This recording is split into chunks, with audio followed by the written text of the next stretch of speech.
Assalomualaykum obunachilarimiz. Bugun bir qator mashinalarimizni tanishtirib o'tamiz sizlar bilan. Tiko 97-yil. Sostenesi нормальный. 11 milyon bahası. Bu Tiko'muz. 94-yil. 8 milyon. Bu 2000-yil 18 milyon. Bu 2002-yil 24 milyon.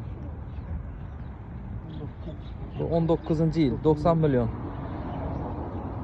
2011-yil Spark'ımız 50 milyon.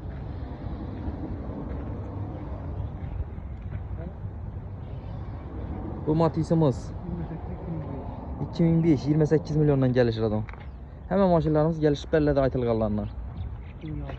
2006-yil Matiz'imiz 20 milyon. Metalları ba. 2023-yil Damas.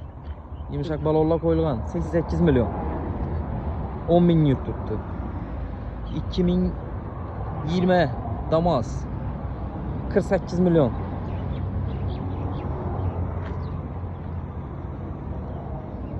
Nexia 15-yil 60 milyon.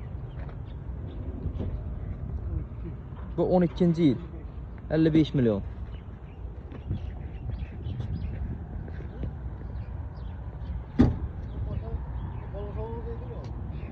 Bu 12-yil 45 milyon.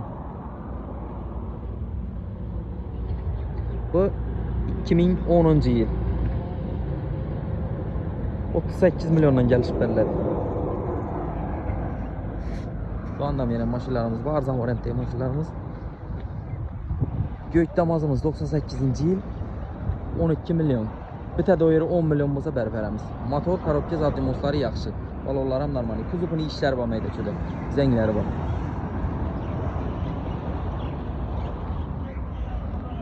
Bunda yine bir damazımız. 23 milyondan gelişip belirledi. 99-yil.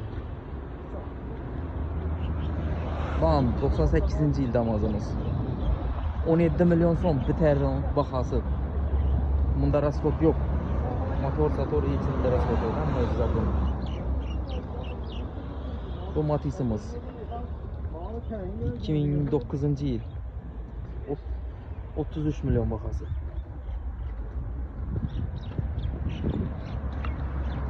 Aybike 08'inçe sana veremiz. Ha? 8 milyona 08 maşinimizi veremiz yine.